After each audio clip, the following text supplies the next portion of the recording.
So hello everyone, myself Priyanshu and today we are going to study lines and angle. So यार अगर मैं बात करूँ lines and angle के बारे में तो यहाँ से क्लास 9 की ज्योमेट्री स्टार्ट होती है। अब यार मोस्ट ऑफ द बच्चे जो क्लास 9 में होते हैं ना या फिर लाइक जो 9, 10, 11, 12 वाली क्लास के बच्चे होते हैं उनको ये क्यूरोसिटी होती है कि भैया इस चैप्टर का रियल लाइफ में क्या यूज़ है। तो यार प्लीज़ इस क्यूरोसिटी को अभी थोड़ी देर के लिए साइड रखेंगे। I know as a teacher मुझे बताना चाहिए कि यार क्यों है, क्या है इसका इम्पैक्ट हमारी लाइफ में, बट यार देखो डायरेक्ट तो ये इन्वॉल्वमेंट नहीं है, डायरेक्ट कोई यूज़ नहीं है हमारी लाइफ में इसका, इनडायरेक्टली ये बहुत ज़्यादा यूज़फुल है। सो जैसे जैसे हम चैप्टर में आगे प्रोसीड करेंगे मैं आपको बताते रहूँगा कि इसका क्या यूज़ है और कैसे कैसे हम आगे सॉल्व करेंगे, ठीक है। सो अभी थोड़ी देर के लिए उस क्यूरोसिटी को साइड रखते हैं और अपना chapter lines and angle start करते हैं। सो अगर मैं लाइन्स एंड एंगल की ही बात करूँ तो भैया इसमें दो वर्ड्स हैं, एक वर्ड है लाइन और दूसरा वर्ड है एंगल। सो एक एक करके हम पहले एंगल वर्ड को हम समझते हैं कि एंगल क्या है, कैसे बनते हैं, किस टाइप्स के एंगल होते हैं, कितने एंगल होते हैं, भैया सारी चीज़ें हमें समझनी पड़ेंगी ना। तो पहले हम एक एक करके एंगल्स के बारे में पढ़ेंगे, देन उसके बाद हम अपने लाइन्स वाले टॉपिक पे आएंगे, ठीक है भैया। सो अगर मैं एंगल्स की बात करूँ, अब एंगल वर्ड जो है वो पहले तो एंगल बनता कैसे है यार। अगर मैं बुकिश लैंग्वेज की बात करूँ तो बुकिश लैंग्वेज में तो ये लिखा हुआ है when two non collinear lines meet each other at a point, when two collinear non collinear, ठीक है, when two non collinear lines meet each other at a point then angle forms. यार देखो बुकिश लैंग्वेज मुझे भी नहीं समझ आई, तुम्हें भी नहीं समझ आई, अब थोड़ा अपने तरीके से समझने की कोशिश करते हैं। यार इन्होंने क्या कहा सिंपल लैंग्वेज में कि भैया आप एक लाइन ड्रॉ करो, देन आप सेकंड एक और लाइन ड्रॉ करो। अच्छा, अब इन दोनों लाइन को जब आपने ड्रॉ करा इनके बीच में कहीं ना कहीं कुछ गैप है, इसी गैप को हम क्या कहते हैं, एंगल कहते हैं। अच्छा, यानी कि भैया ऐसे तो अलग, अब मान लेते हैं क्लास में हमारे पास 10 बच्चे हैं, तो भैया पहले बच्चे ने एक लाइन ऐसे बनाई, फिर मैंने दूसरे से उसने ऐसे बना दी। अब यहाँ पे तो ये गैप बहुत बड़ा है, तो ये एंगल और ये एंगल अलग अलग होंगे क्या? हाँ जी, ये दोनों एंगल क्या होंगे, बिल्कुल अलग अलग होंगे। यानी कि भैया एंगल अलग अलग हो सकते हैं, यहाँ से हमें ये बात समझ आई। अच्छा, और मैंने ना एक वर्ड यूज़ करा था नॉन कोलिनियर। तो भैया जब वर्ड आया है तो बुकिश लैंग्वेज भी पढ़नी है ना हमें, क्योंकि एट दी एंड काम तो वहीं आनी है। तो नॉन कोलिनियर वर्ड का मतलब क्या है भैया, पहले तो आप ये बताओ। देखो अगर मैं बात करूँ कोलिनियर वर्ड समझते हैं, वहाँ से हम अपने आप नॉन कोलिनियर समझ लेंगे, ठीक है। सो पहले मैं कोलिनियर वर्ड्स के बारे में थोड़ी सी बात करना चाहूँगा। देखो नाम में क्या आ रहा है, लाइन। अच्छा, एक लाइन हमने बचपन में क्या पढ़ी थी भैया, ऐसे ऐसे ना बहुत सारे पॉइंट्स बनाओ, उन सारे पॉइंट्स को अगर आप जोड़ दोगे ना, सॉरी मेरी ड्राइंग थोड़ी सी खराब है, ठीक है, थोड़ा मैनेज कर लेना यार आप लोग। अगर आप एक स्ट्रेट लाइन बनाओगे, मतलब एक पॉइंट बनाओ और उन सब पॉइंट्स को आप जोड़ोगे तो एक स्ट्रेट लाइन बनेगी, ठीक है। तो कहीं ना कहीं ये लाइन वर्ड इसमें आ रहा है ना भैया, ठीक है। तो कोलिनियर पॉइंट्स क्या होते हैं, कोलिनियर लाइन, कोलिनियर क्या होता है, जब एक ही सारे पॉइंट्स क्या हो, एक ही लाइन पर हो। अच्छा, ऐसी लाइन क्या होगी, वो लाइन हमेशा कैसे होगी, स्ट्रेट लाइन होगी, ठीक है। अब यहाँ पे भैया नॉन कोलिनियर वर्ड आ गया है, मतलब वर्ड में नॉन आ गया है, नॉन मतलब नहीं होगी कोलिनियर, यानी कि एक लाइन अगर ऐसे जा रही होगी तो दूसरी लाइन इसके ऊपर तो नहीं ही आएगी, है ना। अच्छा, और खुद सोचो अगर दूसरी लाइन इसी के ऊपर आ गई भैया तो एंगल कहाँ बनेगा, एंगल का तो स्पेस ही नहीं है ना। तो इसलिए नॉन कोलिनियर का मतलब क्या हो गया, एक लाइन आपने ऐसे बनाई, दूसरी लाइन आप कहीं पे भी बना दो, इससे ऐसे बना दो, ऐसे बना दो, ये बना दो, वो बना दो, है ना। बट क्या नहीं बनाना आपको, बिल्कुल उसके साथ नहीं बनाना, उसे हम क्या कहते हैं, नॉन कोलिनियर लाइन कहते हैं। तो ये दोनों लाइन कैसे हो जाएंगी, line 1, line 2, line 3, line 4, line 5 all are non collinear line, क्योंकि ये दोनों एक दूसरे के ऊपर नहीं आ रही, ठीक है भैया। बिल्कुल बेसिक चीज हमें क्लियर हुई है। अब आते हैं चैप्टर के अंदर, थोड़ा बहुत डाइव करना स्टार्ट करते हैं, ठीक है। यहाँ पे कुछ ऐसे लिखने का था नहीं, इसलिए मैं फटाफट रब करते हुए चल रहा हूँ, आगे हम लोग नोट करते हुए भी चलेंगे।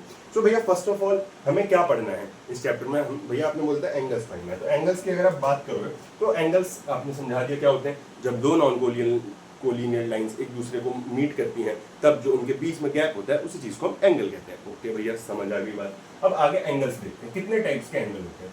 तो हमारा पहले हेडिंग होगी चैप्टर की क्या, टाइप्स ऑफ एंगल, कि भैया एक्चुअल में ये एंगल होते कितने टाइप के हैं यार, समझाओ जरा। तो देखो सबसे पहले एक बात बताओ, बचपन में हम कैसे डायरेक्ट, हम क्या सीधे 9th क्लास में आ गए, डायरेक्ट 10th क्लास में? नहीं भैया, हम क्या हुए, सबसे पहले छोटे थे, फिर और बड़े हुए, फिर थोड़े और बड़े हुए, धीरे धीरे ऐसे बड़े हुए। सेम एंगल्स भी भाई, जब हम एंगल बनाना स्टार्ट करेंगे, ये गैप से मतलब क्या है, इस गैप का मतलब है इसके और इसके बीच में कितना गैप है, यहाँ गैप कम है, फिर गैप बढ़ा, फिर और बढ़ा, फिर और बढ़ा, फिर ऐसे करके गैप बढ़ रहा है। तो अलग अलग एंगल्स के कुछ नाम होंगे, तो हम उसी एंगल के नाम को पढ़ने जा रहे हैं। सबसे पहला नाम क्या है हमारा, एक्यूट एंगल। यार देखो मुझे ना थोड़ा लाइक चीज़ें याद रखने में प्रॉब्लम होती है, रेक्टिफिकेशन वाला पार्ट मेरा थोड़ा वीक है, ठीक है, समझ जाता हूँ मैं बट रट नहीं पाता। सो मैंने कैसे याद रखा था यार, बच्चे बचपन में सब क्यूट होते हैं ना, छोटे छोटे। तो यहाँ पे भी ये जो एंगल्स होंगे क्यूट होंगे। क्यूट होंगे क्या मतलब है भैया, ये एंगल छोटे होंगे, किससे छोटे होंगे, 90 डिग्री से छोटे होंगे। तो जो एंगल 0 से 90 डिग्री के बीच में आते हैं, ठीक है, 90 नहीं होना चाहिए, बीच में मैंने वर्ड यूज करा है बिटवीन, ठीक है, बात याद रखना क्या वर्ड यूज करा है, बिटवीन, यानी कि ना तो जीरो इंक्लूड होगा भैया, नहीं 90। जो एंगल 0 से लेकर 90 के बीच में आते हैं उन सारे एंगल्स को हम एक्यूट एंगल कहते हैं। अच्छा भैया जरा एक बार आप बना के भी दिखाओ यार, देखो अगर मैं बना के दिखाऊं, सबसे पहले तो हमें एक लाइन बनानी पड़ेगी, इसे हम हॉरिजॉन्टल लाइन भी कहते हैं, और बहुत सी बुक्स में आप पढ़ोगे तो इसे बेस लाइन भी कहते हैं। हमने बेस लाइन बनाई सबसे पहले, अब उसके बाद हम क्या करेंगे भैया, देखो ये एंगल, अच्छा क्या हम सबको पता है, पहले मैं थोड़ा आपको स्टैंडर्ड चीजें बता दूं। 90 डिग्री का एंगल कैसे दिखता है भैया, बचपन में हमने पढ़ा था एल शेप, है ना, आजकल अभिषेक शर्मा भी ये सिंबल दिखाता है ना एल शेप, तो वो भी 90 डिग्री दिखा रहा है, तो आपको पता हो अभिषेक शर्मा, नहीं पता कोई बात नहीं, ठीक है, मैंने बस थोड़ा सा ऐसे ही डिस्कस कर दिया। अब ये एल भैया बन गया, ये होता है हमारा 90 डिग्री। अच्छा भैया ये 90 डिग्री होता है, यानी कि अब हमारे जितने एंगल्स होने चाहिए इस 90 डिग्री से क्या होंगे, छोटे होंगे। ओके, यानी कि भैया अगर ये वाला एंगल हो गया, ये वाला एंगल हो गया, मैं नाम भी दे देता हूँ ना, 1 2 3, 1 2 3, तीनों एंगल जो है वो कैसा एंगल है, एक्यूट एंगल है, क्यों, क्योंकि 90 डिग्री से छोटे हैं, ठीक है। ऐसे हम अपने अगले एंगल की ओर बढ़ते हैं। अगला एंगल क्या होगा भाई, हमारा अगला एंगल होगा भैया आपका राइट एंगल। अब राइट एंगल की अगर आप बात करोगे तो राइट एंगल कितने डिग्री का होता है भैया, ये होता है एग्जैक्ट 90 डिग्री का। जो मैंने अभी एल शेप बनाई थी ना ऐसे करके, ये एग्जैक्ट 90 डिग्री होती है, तो इसी को हम क्या कहते हैं, राइट एंगल कहते हैं, यानी कि ये भैया क्या होता है, एग्जैक्ट 90 डिग्री का होता है। और यहाँ पे इसके एंगल में हम नॉर्मली एक कर्व शेप बनाते हैं, बट इसके एंगल में क्या बनता है, हमेशा एक स्क्वायर बॉक्स टाइप बनता है, स्क्वायर या रेक्टेंगुलर कुछ भी बोल सकते हो, ठीक है भैया। अगली चीज देखते हैं, राइट एंगल के बाद हमारा तीसरा एंगल कौन सा होगा, तीसरा होगा ऑब्ट्यूज एंगल। थोड़े और बड़े हो गए हम, और बड़े हो गए तो क्या हो जाएंगे, और एंगल बढ़ेगा, सिंपल सी बात है। तो ऑब्ट्यूज एंगल इसके बीच में होता है, 90 से 180 के बीच में होता है। अच्छा भैया, तो यानी कि इसका मतलब साफ साफ है, हमें पता है ये एंगल 90 डिग्री होता है, और एक स्ट्रेट लाइन अगर मैं पूरी ड्रॉ कर दूं, पूरी स्ट्रेट लाइन ड्रॉ कर दूं, तो मुझे पता है उसका 180 डिग्री होता है। अच्छा, यानी कि भैया जो हमारा ऑब्ट्यूज एंगल होंगे, जितने भी हमारे क्या होंगे, ऑब्ट्यूज एंगल होंगे, वो सारे क्या होंगे, इस वाले रीजन में लाई करेंगे। क्यों भैया, देखो यहाँ से जो छोटे होते हैं वो 90 से छोटे होते हैं, है ना, ये रीजन किसके लिए है, लेस देन 90, ये रीजन किसके लिए है, लेस देन 90, ठीक है। और ये लाइन क्या होती है, 180 डिग्री। ऑब्ट्यूज एंगल क्या होते हैं, 90 से 180, यानी जो भी ये वाला रीजन है वो किसके लिए होगा, ऑब्ट्यूज एंगल के लिए होगा, ठीक है भैया। ऑब्ट्यूज एंगल भी क्लियर है, अब आगे बढ़ते हैं जरा, ठीक है। तो इतना आप लोग नोट कर लीजिए, उसके बाद मैं इसे रब करता हूँ। होप सो आप लोगों ने इतना नोट कर लिया होगा, अब मैं इसे रब करता हूँ, ठीक है। तो 3 एंगल्स हमने पढ़ लिए हैं, और ऐसे ही हंसते खेलते हम 2-3 एंगल और पढ़ लेंगे। यार देखो ज़्यादा लोड मत लो, है ना, ज़्यादा हार्ड है नहीं मैथ्स, तो आराम से पढ़ेंगे, थोड़ा इंटरेस्टिंग में पढ़ने की कोशिश करेंगे। अब अगला जो एंगल है वो हमारा क्या है, straight angle. Okay, sorry line लिखने की आदत हो गई ना, तो लाइन लिख दिया। स्ट्रेट एंगल देखो ये सिंपल कहता है, मैं झुकूंगा नहीं, है ना, पुष्पा है हमारे, ये झुकेगा नहीं किसी के आगे। तो क्या मतलब है भैया, ये जो एंगल है, लाइक अब तक हमने जितने भी एंगल देखे थे वो क्या होते हैं, एक हॉरिजॉन्टल लाइन होती थी, उससे कहीं ना कहीं ऐसे झुक गए, यहाँ पे झुक गए, इसके सामने ऐसे झुक गए। ये कहता है भाई मैं नहीं झुकने वाला तेरे आगे, मैं क्या रहूंगा, स्ट्रेट, एकदम स्ट्रेट। यानी क्या, तू अगर इस साइड में है तो मैं तो तेरे से उल्टा जाऊंगा, और बिल्कुल तेरे पैरेलल ही जाऊंगा, बट डायरेक्शन उल्टी होगी मेरी। क्या बोला मैंने, बिल्कुल तेरे पैरेलल ही जाऊंगा, बट डायरेक्शन क्या होगी, उल्टी होगी। इसका मतलब भैया यहाँ पे पूरा एंगल कितने डिग्री का है, 180 डिग्री का है, ठीक है, सिंपल। आगे बढ़ते हैं, अगला हमारा क्या है, रिफ्लेक्स एंगल। अगला क्या है, रिफ्लेक्स एंगल।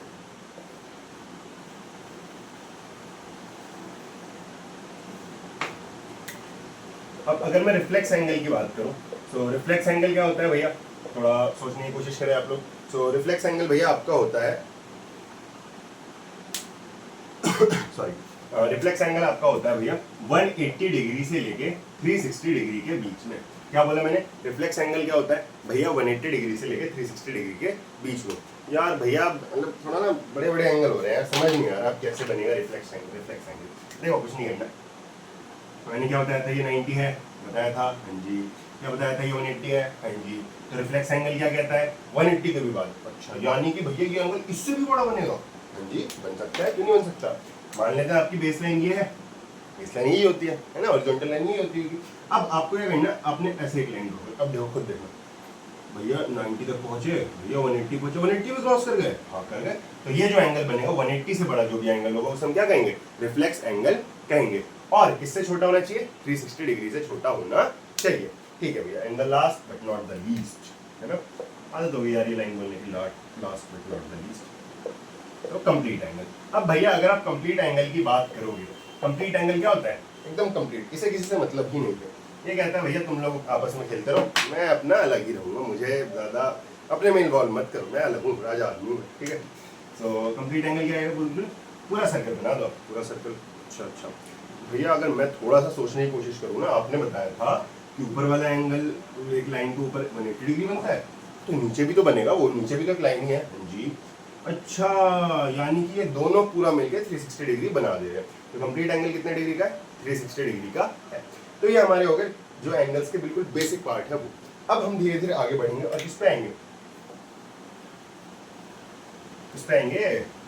चलो, ओ यार मैंने नोट करने का टाइम नहीं दिया, कोई बात नहीं, आप वीडियो रोक के नोट कर लेना, ठीक है। नोट जरूर करना, क्योंकि जितना लिखोगे उतनी ज़्यादा चीज़ें याद होंगी। अब हम आते हैं अपने किस पे? कॉम्बिनेशन ऑफ एंगल बोल सकता हूँ मैं, या फिर यार कॉम्बिनेशन ऑफ एंगल, ठीक है चल जाएगा। सो इसमें अब क्या होगा भैया? दो एंगल्स एक साथ आएंगे। अब हमने जो भी पढ़ा तक, जितना ही पढ़ा हमने, एक्यूट एंगल अकेला एंगल था बेचारा, है ना, और राइट एंगल अकेला था, ऑब्ट्यूस अकेला था, रिफ्लेक्स अकेला था, और लास्ट कंप्लीट भी अकेला था, भले वो पूरा बट है तो अकेला है ना। तो अब हम क्या करेंगे? कंबाइन करेंगे दो एंगल को। भैया क्या कंबाइन कर दोगे, कैसे कर दोगे? अरे देखते हैं, रुक जाओ। तो कॉम्बिनेशन में पहला जो एंगल हम पढ़ते हैं वो क्या पढ़ते हैं? Complementary angle.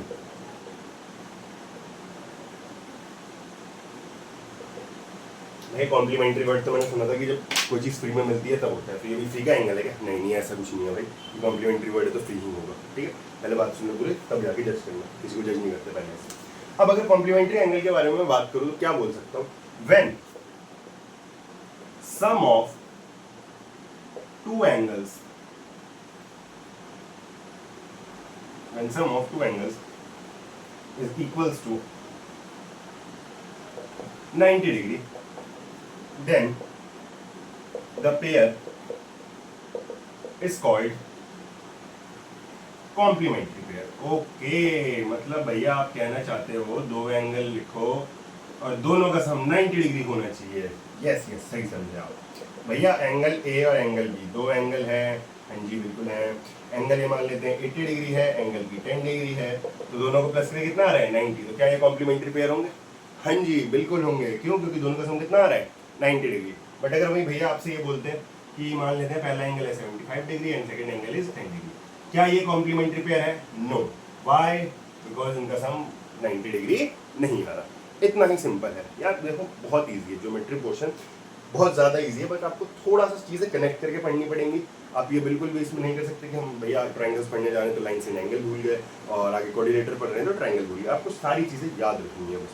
अगर आपको सारी चीज़ें धीरे धीरे आपने कंपाइल करके याद रख ली, देन भाई ज्योमेट्री इतनी ईजी है ना, उससे ईजी कोई टॉपिक ही नहीं है वैसे। चलो आगे बढ़ते हैं। थोड़ा सा कॉम्प्लीमेंट्री हमने सीख लिया, नोट कर लिया मैं, ठीक है। नोट करने का टाइम दे देता हूँ मैं आपको।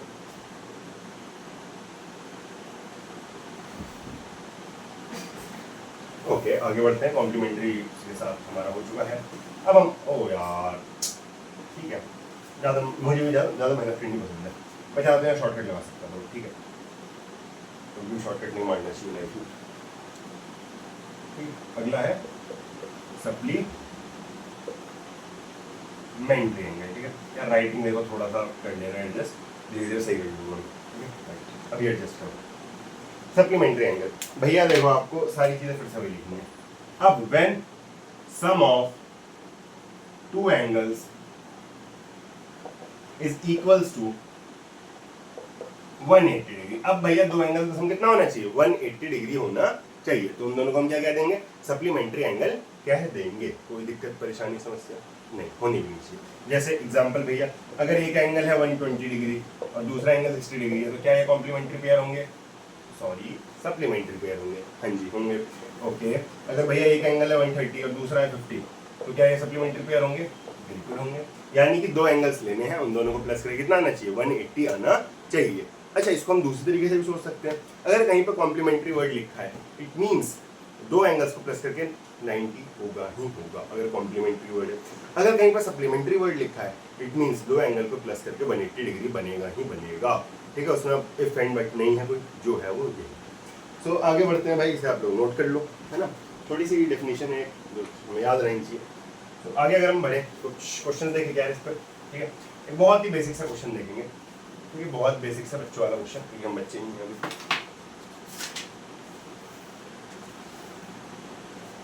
क्वेश्चन है two supplementary angles, two supplementary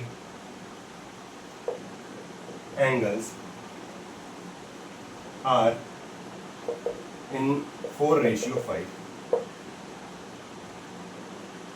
What is their measure? क्या है भैया? क्वेश्चन क्या है? सप्लीमेंट्री एंगल है, वर्ड समझो भाई, वर्ड समझो। वर्ड क्या है? सप्लीमेंट्री एंगल, यानी कि भैया दोनों का सम कितना होगा? 180 डिग्री। हाँ जी। अच्छा, और दोनों एंगल क्या रेशियो दे रखा है? 4:5। एक चीज याद रखो, ratio is simplest form, ratio is simplest form. Okay, तो क्या 4 का मतलब है तो एक एंगल 4 होगा और एक एंगल 5 होगा? नहीं भैया, इसका मतलब है दो एंगल्स को डिवाइड करके कुछ 4 और 5 आया होगा। तो यार मैं मान लेता हूं जब भी ऐसा रेशियो में दे रखा होगा ना, हम क्या करेंगे? Answer let first angle be 4 है, 4 के साथ एक x मान लेंगे। ठीक है, क्या बोला मैंने? x y z कोई भी वेरिएबल मान सकते हो, ऐसा जरूरी नहीं है x ही मानना है। Then second angle will be, कितना है यहाँ पे? 4 था तो अब 5 हो जाएगा, तो 5x। अब भैया अकॉर्डिंग टू क्वेश्चन, क्वेश्चन के अनुसार है ना, क्वेश्चन के अकॉर्डिंग, क्वेश्चन के अकॉर्डिंग अगर मैं पढ़ूँ तो क्या बोल रहा है कि सप्लीमेंट्री है। सप्लीमेंट्री देखते ही मेरे दिमाग की बत्ती जलनी चाहिए, लेकिन इनका सम कितना होना चाहिए? 180 डिग्री होना चाहिए। तो भैया दिमाग की बत्ती जलाओ और एंगल 1 और एंगल 2 दोनों का सम कितना हो जाएगा? 180 डिग्री हो जाएगा। ठीक है, 1 की वैल्यू कितनी है? 4x। हाँ भैया दे रखा है क्वेश्चन में। और सेकंड की वैल्यू कितनी है? 5x। 4 + 5 9x। मेरा बोर्ड थोड़ा सा छोटा है, नहीं पता छोटा नहीं है बोर्ड, मुझे बोर्ड यूज़ करना नहीं आता, ये मेरी थोड़ी सी प्रॉब्लम है। ठीक है, सीखेंगे हम लोग, मैथ सीखो, मैं बोर्ड यूज़ करना सीखूँ। सो x की वैल्यू कितनी आ गई? 20 डिग्री। देन अब मैं अगर एंगल 1 निकालूँ तो भैया एंगल 1 कितना हो जाएगा? देखो एंगल 1 क्या दे रखा था? 4 times of x, 4 times of x। So my angle 1 will be 4 × 20 which is equals to 80 degree. Okay, and angle 2 will be 5x, so this will look like 100 degree. देख लो दोनों को प्लस करके 180 आ गया है। हाँ, यानी कि हमने क्वेश्चन बिल्कुल सही करा है। तो ये बिल्कुल एक बेसिक क्वेश्चन है जिससे आप आइडिया लगा सकते हो सप्लीमेंट्री और कॉम्प्लीमेंट्री एंगल्स क्या होते हैं। क्लियर है बेटा? नोट करो भाई साहब। अब अगर नोट हो गया हो तो मैं इसे रब करूं।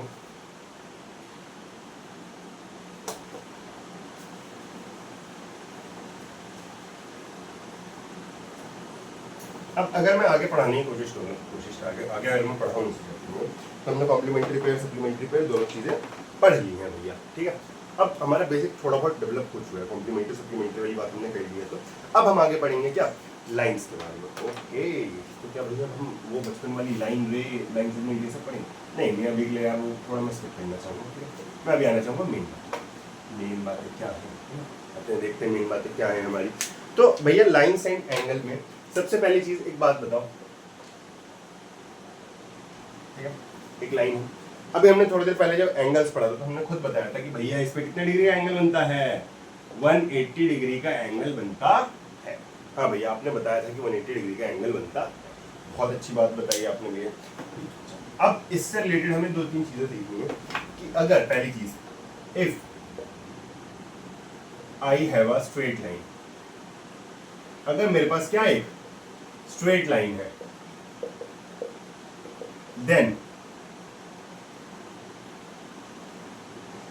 There must be, oh sorry 180 degree है। क्या मतलब है? इंग्लिश में गलत है? नहीं, इंग्लिश गलत नहीं है, समझते हैं पहले क्या लिखते हैं। ठीक है, मैंने क्या बोला? अगर मेरे पास एक स्ट्रेट लाइन है, अगर मेरे पास एक स्ट्रेट लाइन है तो वहां पे पक्का 180 डिग्री होगा ही होगा। भैया क्या मतलब है? अगर आप सीधे सीधे एक स्ट्रेट लाइन बना रहे हो तो पक्का 180 डिग्री होगा, चाहे वो 180 डिग्री आप ऊपर ले लो चाहे 180 डिग्री आप नीचे ले लो। मैंने कहीं पर स्पेसिफाई नहीं करा, इसलिए मैंने उस चीज़ को लाइन में भी लिखा नहीं है कि मैं ऊपर की बात कर रहा हूँ या नीचे। क्लियर है? तो अगर कहीं पर एक स्ट्रेट लाइन है तो वहाँ पे 180 डिग्री होगा ही होगा। तो अच्छा, इसको हम ऐसे समझ सकते हैं जैसे कि हमसे पूछे कि बताओ एक स्ट्रेट लाइन है क्या? मैं तुमसे कहूँ कि बताओ ये एक स्ट्रेट लाइन है, मैंने इसको एक ऐसे बना दिया और मैं पूछूं क्या ये स्ट्रेट लाइन है, तो अब तुम लोग कैसे प्रूव करोगे भाई? भैया आप कहोगे कि देखो एक काम करो, आप इसके ऊपर डी रखो और इसका एंगल देखो कि कितना डिग्री एंगल बना रहा है। अगर ये 180 डिग्री एंगल बना रहा है इसका मतलब ये एक स्ट्रेट लाइन है। ओके, तो अगर मुझे एक लाइन को लाइन प्रूफ करना है या फिर मुझे किसी चीज को एक लाइन प्रूफ करना है तो मैं ये प्रूव कर सकता हूँ कि उसके ऊपर 180 डिग्री एंगल बनेगा। तो फिर से रिपीट कर रहा हूँ, अगर मुझे किसी चीज़ को ये प्रूव करना है कि वो एक लाइन है तो मैं क्या करूँगा भैया, जैसे ये देखो दो लेते हैं, ठीक है मार्कर। अब देखो अगर मैंने इनको ज्वाइन किया, ये मान लेते हैं मेरी, सबसे पहले से स्टार्ट करते हैं, ये मेरी क्या है बेस लाइन या फिर हॉरिजॉन्टल लाइन। फिर मैंने दूसरा एंगल लिया, अब दूसरे जो मेरी बार बार चेंज होने वाला एंगल होता है, ठीक है लाइन होती है, सॉरी, इन दोनों को मैंने कंबाइन कर दिया। अब मैं पूछूं क्या ये एक स्ट्रेट लाइन है, तो आप लोग कैसे बताओगे, हाँ भैया देखने से तो स्ट्रेट लाइन लग रहा है, तो होगा ही होगा। नहीं, मैथ्स में कोई भी चीज़ देखने से नहीं बता सकते। हम क्या करेंगे, आप रखोगे इसके ऊपर डी और एंगल मेजर करोगे, अगर ये एंगल 180 डिग्री का होगा तो ये स्ट्रेट लाइन है। सिंपल सी बात ये है, जिस पर मैं इतना टाइम क्यों लगा रहा हूँ आपको क्वेश्चन में समझ आएगा कि अगर आपसे कहीं पूछा है prove that this is a line, तो आपको उसे लाइन प्रूफ करने के लिए बस क्या प्रूफ करना है कि भैया उसके ऊपर 180 डिग्री का एंगल बनता है। अगर आपको किसी चीज को एक लाइन प्रूफ करना है, इसका मतलब आपको क्या प्रूफ करना है कि भैया उसके ऊपर 180 डिग्री का एंगल बनता है। दैट्स क्लियर है ये चीज, ओके। अब अगली चीज आते हैं, अगली चीज क्या है देखते हैं यार क्या है इसको। तो अगले टॉपिक का नाम है हमारा क्या, वर्टिकली अपोजिट एंगल, ठीक है। बहुत अच्छा एंगल है यार ये, मतलब अगर मैं देखूँ तो मुझे तो बड़ा बढ़िया एंगल लगता है यार। ये क्या कहता है भैया, एक लाइन लो, ठीक है, और एक और लाइन लो, इन दोनों लाइन ने एक दूसरे को काटा है, काटने को मैथ्स की भाषा में इंटरसेक्ट करना है, ठीक है। मैथ्स की लैंग्वेज में काटने को हम क्या कहते हैं, इंटरसेक्ट। तो इन दोनों ने एक दूसरे को इंटरसेक्ट करा है, हाँ जी बिल्कुल करा है। अच्छा, इस लाइन का नाम होगा, सबका नाम होता है भाई ए बी, इस लाइन का भी कुछ नाम होगा सी डी। अब जिस पॉइंट पे इन्होंने इंटरसेक्ट करा है वो पॉइंट स्पेशल पॉइंट है यार, इंटरसेक्ट करा है तो उस पॉइंट को हम नाम क्या कर देंगे, ओ पॉइंट। क्लियर है, ए बी क्लियर है, सी डी क्लियर है, बीच में जो ओ पॉइंट है वो भी क्लियर है, ओके। आगे देखते हैं क्या सीख सकते हैं यार। वर्टिकली अपोजिट एंगल कहता है ना कि अगर यहाँ पे भैया एंगल 1 है, अगर यहाँ पे एंगल 1 है, वर्टिकली अपोजिट ठीक उसके सामने, वर्टिकली अपोजिट मतलब ठीक उसके सामने, ठीक उसके सामने ये वाला एंगल है, इसे मान लेते हैं एंगल 2 बोल लो। तो वर्टिकली अपोजिट एंगल ये कहता है कि भैया अगर 1 के सामने कोई एंगल है और वो दोनों लाइन एक स्ट्रेट लाइन है, एक दूसरे को काट रही है, तो ये दोनों एंगल आपस में क्या होंगे, इक्वल होंगे। तो हम क्या कह सकते हैं, angle 1 is equal to angle 2। और ऐसे ही सेम क्या वर्टिकली अपोजिट एंगल यहाँ पे भी लगेगा, हाँ जी बिल्कुल लगेगा। और angle 3 is equal to angle 4। तो वर्टिकली अपोजिट एंगल समझ आया क्या है भैया। वर्टिकली अपोजिट एंगल क्या है कि हमारे पास दो लाइंस होंगी, वो एक दूसरे को इंटरसेक्ट करेंगी, जैसे ही वो इंटरसेक्ट करेंगी 4 एंगल बनेंगे, 2 आमने सामने वाले और इधर के 2 आमने सामने वाले, ये दोनों एंगल आपस में क्या होंगे, इक्वल होंगे। इतना नोट करो भाई।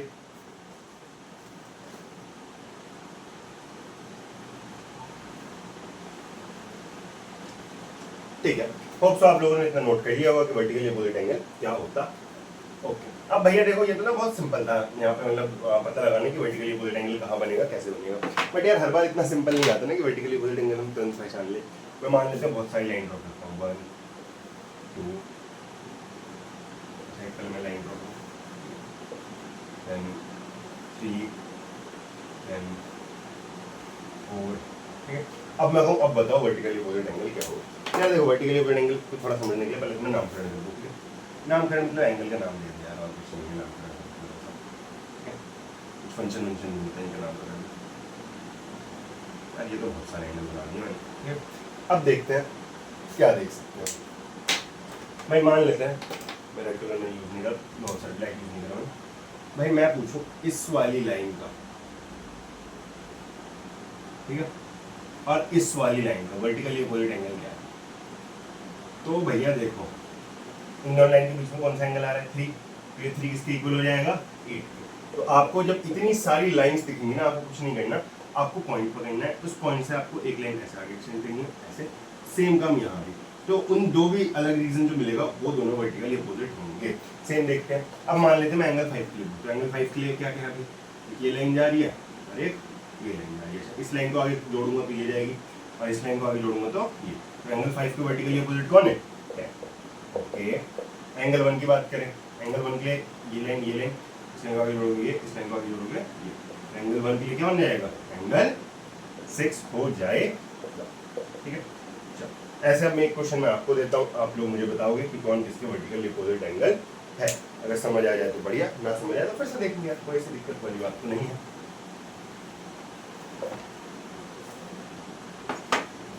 ओके भैया, now I am making a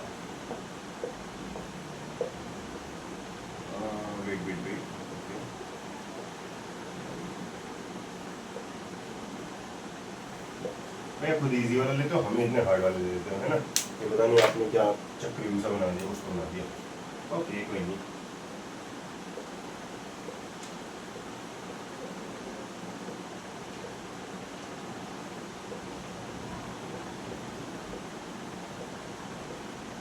इसमें 14 एंगल है।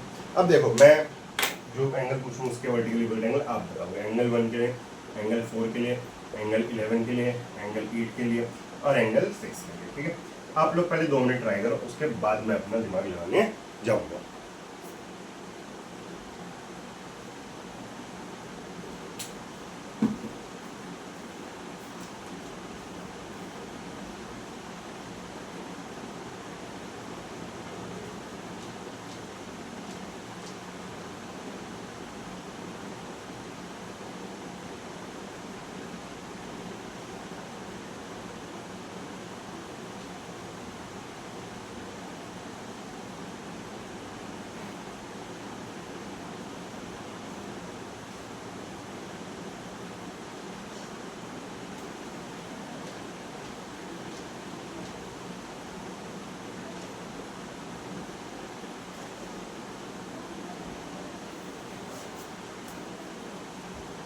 चलो भाई, तो अब तक आप लोगों ने कर लिया होगा, तो अब मैं दिखाता हूँ कैसे करेंगे। एंगल 1 की बात है तो भैया आपने क्या बताया था, देखो अच्छा डिफरेंट कलर का मार्कर लो पहले तो भैया, है ना, वरना हमें दिखेगा ही नहीं।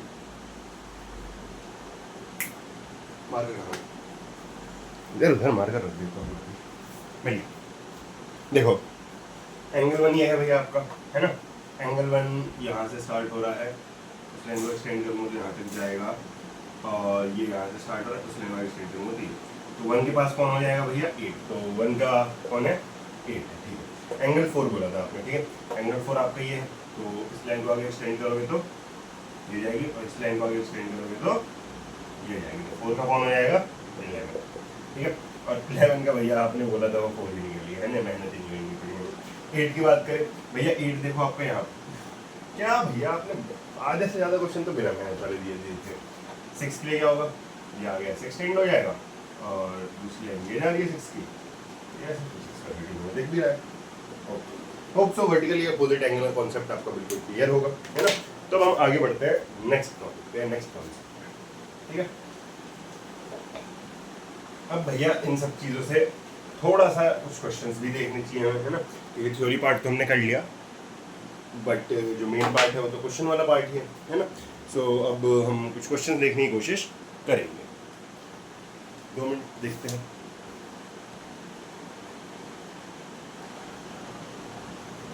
चलो तो स्टार्ट करते हैं। क्वेश्चन मैंने बोर्ड पे नोट कर दिया है।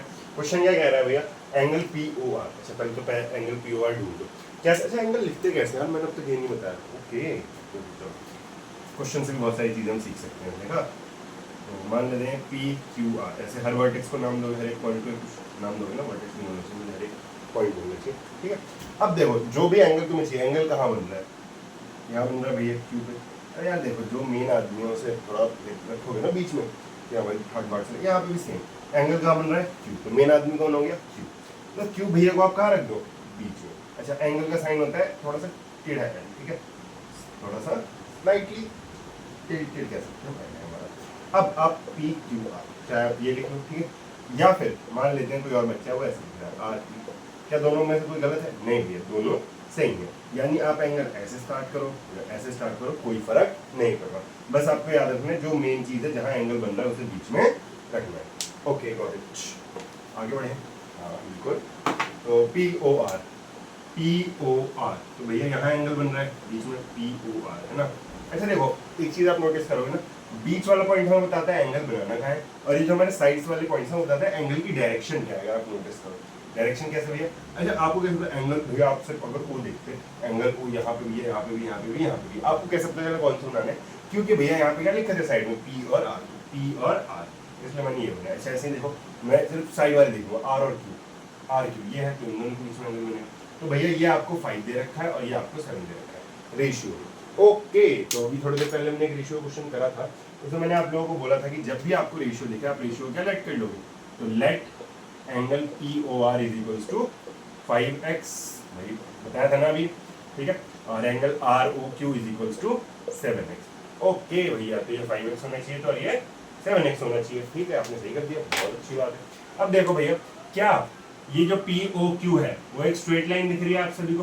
हाँ भैया, पी ओ क्यू एक स्ट्रेट लाइन लग तो रही है मुझे। स्ट्रेट लाइन क्या होते हैं, मुझे तो क्वेश्चन में गिवन है कि पी ओ क्यू एक स्ट्रेट लाइन है। ठीक है, सो अगर पी ओ क्यू एक स्ट्रेट लाइन है तो क्या इन दोनों एंगल का सम कितना होना चाहिए?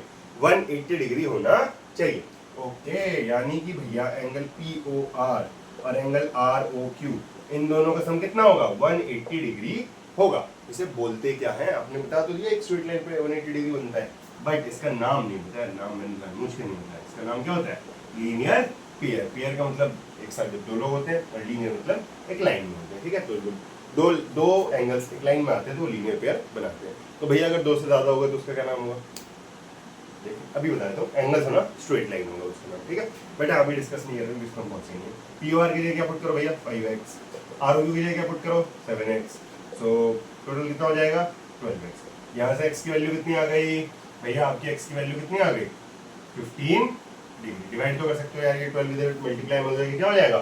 डिवाइड। एंड जब 180 को आप 12 से डिवाइड करोगे, यहाँ पे तो दिखा देता हूँ और क्या कर सकते हैं, तो 6 बचा, 16, 12 5 60, so this will look like 60। तो x कितना आ गया? 15। बट क्या मेरा काम x निकालना था? नहीं भैया, आपका काम तो सारे एंगल्स निकालना था। ठीक है, तो आप इतना नोट करो, फिर मैं वापस से आगे प्रोसीड करता हूँ क्वेश्चन को। तो होप्स ऑफ तक आप लोगों ने नोट कर लिया होगा। तो भैया अब हम क्या करेंगे, आगे थोड़ा सा आपने बोर्ड रख करा। अच्छा, अब भैया देखो, अब आपको क्या निकालना है? आपको पी ओ आर निकालना है। तो आपकी पी ओ आर की वैल्यू कितनी हो जाएगी भैया? आपका पी ओ आर हो जाएगा भैया 5 × 15, क्योंकि यही बोला था ना आपने 5x है, तो 15 5 जा 75। और आर ओ क्यू कितना हो जाएगा भैया? भैया आपका आर ओ क्यू हो जाएगा 7 × 15, यानी कि 105। ओके ओके भैया, आपने ये दोनों एंगल्स तो निकाल लिए, बट आगे के एंगल भी तो निकालो। क्वेश्चन में क्या गिवन था? सारे एंगल निकालने हैं। सारे एंगल अगर निकालने हैं, अब देखो आपने क्या पी ओ आर निकाल लिया? क्या भाई साहब, ये सामने वाला एंगल आप नहीं बता सकते क्या होगा?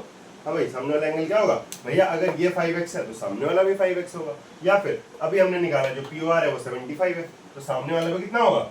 75। और रीजन क्या है भैया? अभी तो पढ़ाया आपने, वर्टिकली अपोजिट एंगल। आपने सामने वाला एंगल क्या होता है? आपस में इक्वल होते हैं। तो angle P O R is equals to angle S O Q, which is equals to 75 degree, and reason will be vertically opposite angle. मैं शॉर्ट फॉर्म में लिख रहा हूँ, ठीक है, आप लोग भी चाहो शॉर्ट फॉर्म लिख सकते हो, अदरवाइज स्टार्टिंग का टाइम अगर आप लोग पूरा लिखो ज़्यादा बेटर है। देन दूसरा हमारा R O Q. R O Q के ठीक सामने कौन है भैया? P O S. तो R O Q is equals to P O S, which is 105। और इसका रीजन भी क्या हो जाएगा? Vertically opposite angle. क्लियर है क्या करा है मैंने? सो इस क्वेश्चन से यार मैंने वर्टिकली अपोजिट एंगल और स्ट्रेट लाइन या फिर लीनियर पेयर का बेसिक चीज़ें समझाने की कोशिश करी है कि बेसिक चीज़ें क्या होती हैं। तो अब हमने फर्स्ट एक्सरसाइज की थ्योरी पोर्शन कंप्लीट कर दिया है। ठीक है, अब जो मैं नेक्स्ट क्लास लूँगा इस टॉपिक पे, इस चैप्टर पे, वो हमारी होगी एनसीईआरटी से।